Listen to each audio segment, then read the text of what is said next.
They thought the weight of a fine that massive would be enough to crush anyone. $500 million isn't just a number, it's a symbol. A symbol of dominance, of punishment, of absolute authority bearing down on one individual with the full might of the system. It was meant to send a message: sit down, shut up, and never speak out again. That's what this was about from the very beginning. Not justice, not restitution, but silencing. The courtroom wasn't just a place for legal proceedings. It was a stage for intimidation, a warning to anyone watching, anyone thinking about challenging the narrative. The people behind it knew exactly what they were doing. That number wasn't plucked out of thin air. It was calculated. It was dramatic. It was designed to make headlines, to ripple through news cycles and social media, to create a chilling effect across the country. If they could do that to one person, imagine what they could do to someone with less power, fewer connections, no spotlight. That was the goal: fear, control, silence. But they made one critical miscalculation. They assumed fear would win. They believed that the threat of financial ruin would cause an immediate collapse, that the weight of that judgment would crush the will, suffocate the voice, and erase the convictions of the one they were targeting. What they failed to realize is that when someone stands on principle, when their beliefs are rooted deeper than fear, no dollar amount can buy their silence. The courtroom was silent as the fine was read aloud. People expected panic, regret, maybe even begging, but instead there was stillness, calm. And then, from that stillness, came something completely unexpected. Not submission, not retreat, but clarity. A message so sharp, so focused, it cut through the courtroom like a blade. The words weren't defensive or apologetic. They weren't crafted to please the court. They were unshakable, defiant in the purest sense, not out of arrogance, but out of conviction. Every person watching knew they were witnessing something rare. It wasn't just someone responding to a verdict. It was a confrontation with the truth, a refusal to bow. That fine, that enormous theatrical number was supposed to be the end. But instead, it became the beginning of something else, something more powerful than anyone in that courtroom had anticipated. No lawyers whispered strategies. No handlers rushed to clarify the statement. It was raw. And because it was raw, it was real. In that moment, the system showed its hand. It didn't just want punishment. It wanted obedience. And when it didn't get it, when the expected fear never came, something else happened entirely. The power dynamic shifted, not through force, but through truth. People often assume that courage is loud, theatrical, even violent. But real courage, the kind that's anchored in unshakable principles, is quiet. It doesn't need to scream. It simply stands. And when that kind of courage stands in the face of 500 million reasons to back down, the entire room feels it. You could see it on the faces around the courtroom. Confusion, discomfort, and in some, even admiration. Because, deep down, even those who enforce the system understand how rare it is to see someone unbent by power. What happened that day wasn't just legal. It was moral. It wasn't just about who owed what to whom. It was about what we're all owed: honesty, integrity, and the right to speak even when it's inconvenient for those in charge. The fine was supposed to break the will, but instead, it revealed the truth. The louder the system tried to roar, the clearer it became that its bark was hollow against the quiet strength of someone who refused to be bought. The most striking part? It wasn't done with theatrics or anger. It was calm, controlled. It was the kind of clarity that comes only when someone has already counted the cost and decided that their soul is worth more than any court's price tag. That's what the fine failed to account for. That's what the system never understood. When the verdict was handed down and the response was delivered, something unexpected happened. The judge, the figure who had commanded the room with authority and solemnity, suddenly began to cry. Not loudly, not dramatically, just quietly, tears welling up, slipping down her face as the courtroom watched in stunned silence. No one moved. No one spoke. Because in that moment, something had shifted. Something deeper than the law. Deeper than the arguments or the evidence. It It wasn't about guilt or innocence anymore. It was about the truth finally colliding with a conscience that had been buried under robes and rulings for too long. Tears like that don't come from pity. They don't come from weakness. They come from something much more human. Realization. Realization that maybe, just maybe, the person she had been judging wasn't the one truly on trial. Maybe the entire process, the fine, the hearing, the condemnation, had been designed not to uphold justice but to protect something else. And now, faced with words that didn't grovel or retaliate, but instead spoke from a place of pure, unwavering conviction, something cracked inside her. This wasn't the first time she had passed judgment. Courtrooms had echoed with her sentences for years. But this time was different. This wasn't just another defendant standing before her trying to make a deal or deny the obvious. This was someone speaking directly to her humanity, not her title. And what was said didn't plead for mercy. It reminded her what justice was supposed to mean, what her role was supposed to mean. That robe was meant to protect fairness, not suppress it. That bench wasn't meant to tower above the people. It was meant to serve them. And when the truth was laid bare, not with anger, but with grace and force, she had no defense. No gavel strong enough to strike it down. No legal language capable of drowning it out. Just the raw, unfiltered reality of what had been done, not just to the person standing before her, but to the very ideals she once swore to uphold. Maybe she remembered who she used to be. The law student who believed in the Constitution. The young public defender who once fought for the voiceless. The idealist who thought wearing the robe would mean making a difference. Somewhere along the way, procedures and politics had dulled those ideals. The system rewards compliance, not courage. And now, years later, in a courtroom she had come to command, someone reminded her of the fire she had buried. The tears weren't from guilt alone. They were from loss. The loss of a version of herself she hadn't thought about in years. The realization that she had become a cog in a machine that devours people who dare to challenge it. And here was someone who didn't flinch, didn't barter, didn't break.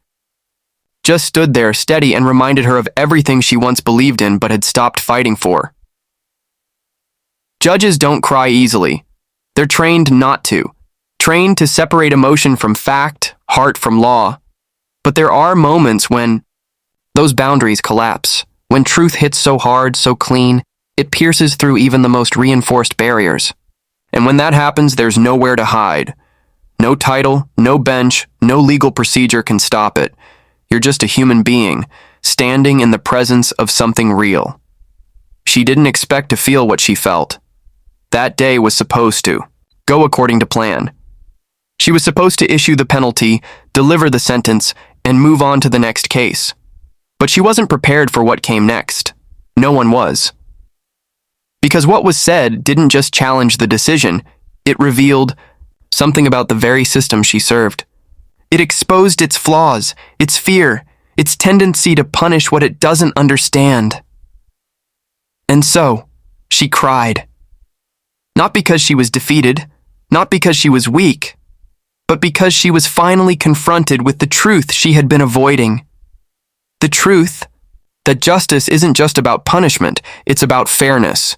And sometimes, it's the one standing before the bench, not the one behind it, who delivers the real judgment.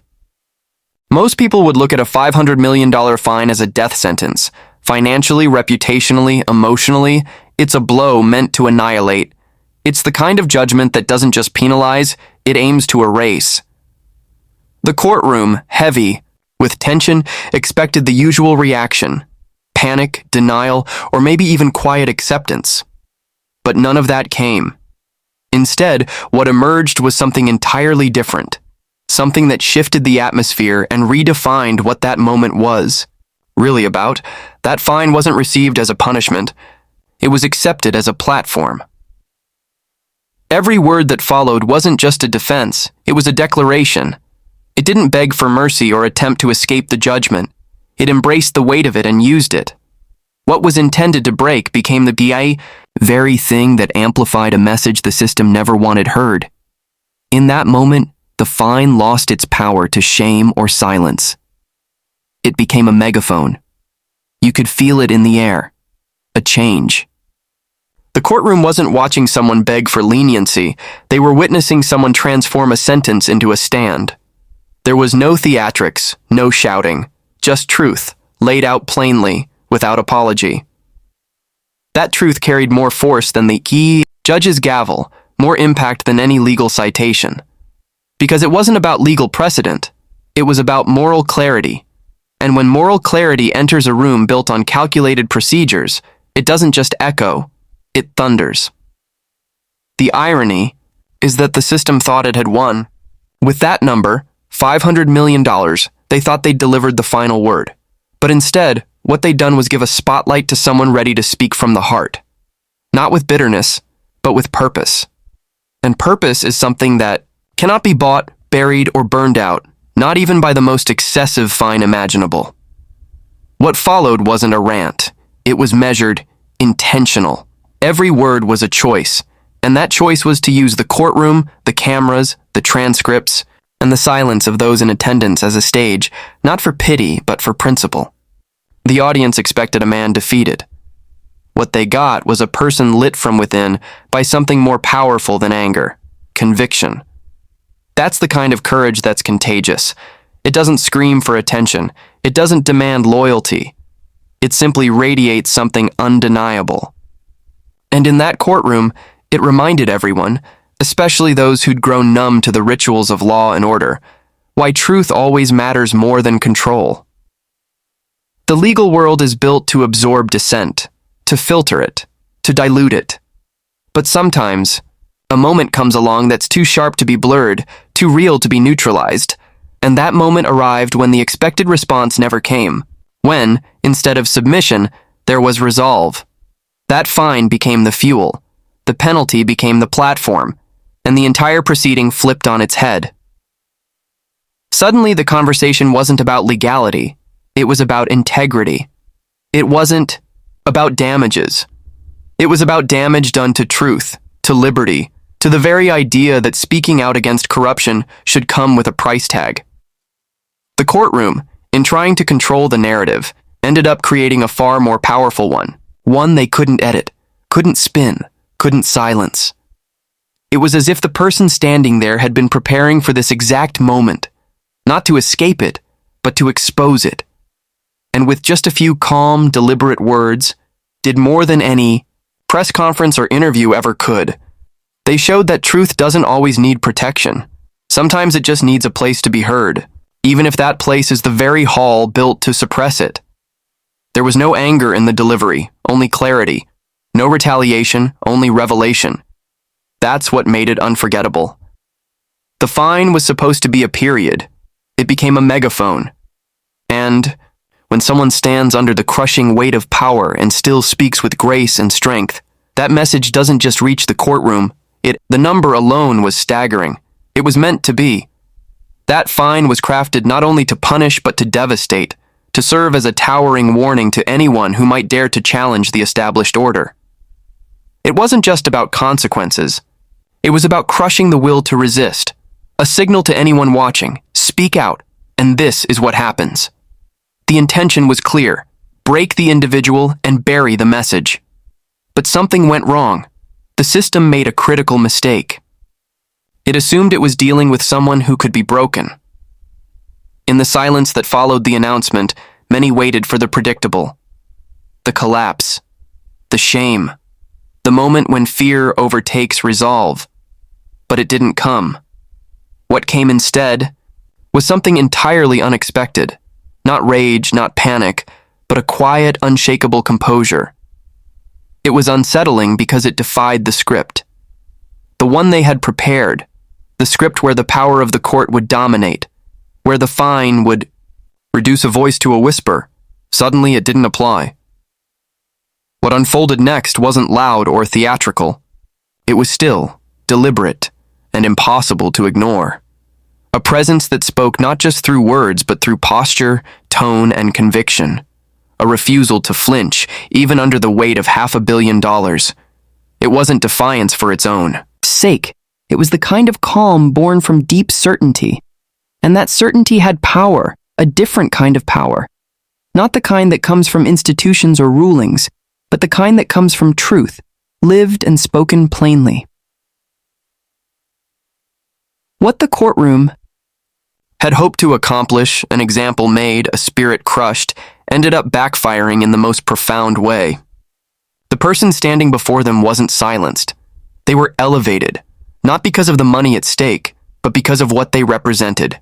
And the more the system tried to press down, the more it revealed its own weakness. Because when someone stands unafraid, they expose the fear of those who rely on force to maintain control. That's when the illusion began to crumble. For so long, people had been conditioned to believe that justice came from the top down. That authority resided in titles, in robes, in marble buildings with flags and seals. But in that moment, the real power was somewhere else. It was standing calmly in the middle of that courtroom, unshaken, reminding everyone that the system's strength is only real if people believe in its moral authority. And when that authority is challenged, not with chaos but with clarity, it begins to unravel. The fine, once meant to be a symbol of dominance, was stripped of its meaning. It became a symbol of desperation, of a system clinging to its own, fading relevance. Because when truth is spoken plainly, without fear, it has the power to change the terms of the conversation entirely. What was supposed to be a crushing end became a beginning, a rallying point for something far bigger than the courtroom itself. And people noticed. Even those who came into the room skeptical, unsure, maybe even resentful, found themselves questioning what they were seeing. Because no one expects courage to show up dressed in humility. But when it does, it resonates more deeply than anything a ruling can deliver. It becomes unforgettable. Not because it's dramatic, but because it's undeniable. You could feel the shift, in the silence, in the eyes of those watching. The system had overplayed its hand. It had tried to bury a message and ended up broadcasting it louder than ever. Not through the news, not through social media, but through a courtroom transformed into a stage where truth refused to shrink. What was revealed that day was simple, but profound. Power rooted in fear cannot stand against truth rooted in conviction. The louder the system tried to roar, the more hollow it sounded, and in the center of it all stood someone unmoved, showing the world that courage doesn't always look like rebellion. Sometimes it looks like standing still while the whole world expects you to fall. In the end, what was meant to be a moment of defeat became a defining act of defiance, not through rebellion or rage, but through unshakable dignity. This wasn't about one courtroom, one judge, or one fine. It was about something much larger, about what happens when power overreaches and truth doesn't bend. When the gavel fell, it may have sounded like the end of a story. But in reality, it was the beginning of a ripple that continues to move outward, challenging systems built to silence and control. The lesson wasn't in the size of the fine, but in the strength of the response. There are people who measure justice in dollars and punishments, in headlines and judgments. But real justice is measured in courage. Courage to stand firm when everything around you demands you crumble. And that's exactly what was displayed. A refusal to surrender not just for the sake of principle, but for everyone watching. Everyone who has ever been told to sit down, to stay quiet, to accept what's handed to them without resistance. The courtroom became more than a place of judgment that day. It became a stage for truth to take the microphone, not with fury, but with grace. The tears of a judge, the silence of those in power, the stunned reactions from every corner of the room, all of it testified to one thing: the moment mattered. And not because someone was punished, but because someone refused to be. That's the kind of moment people don't forget, the kind they carry with them when they feel powerless, the kind that reminds them that no matter how high the walls or how loud the voices above, strength comes from standing firm in what you know is right. It comes from knowing who you are and never giving that away, no matter the cost. What started as a ruling meant to erase a voice ended up elevating it. What was supposed to silence became a symbol. And no matter how the pages of legal history try to frame it, the truth of that day will live in the hearts and minds of those who saw it, heard it, and felt it. In a world where institutions often forget their purpose, One individual's calm defiance reminded us all, justice isn't a building, it isn't a robe, it isn't a dollar amount. Justice lives in those moments when truth refuses to retreat, when conviction stands taller than power, and when a voice, no matter how small it seems, echoes with something greater than fear. That voice was heard, and it will not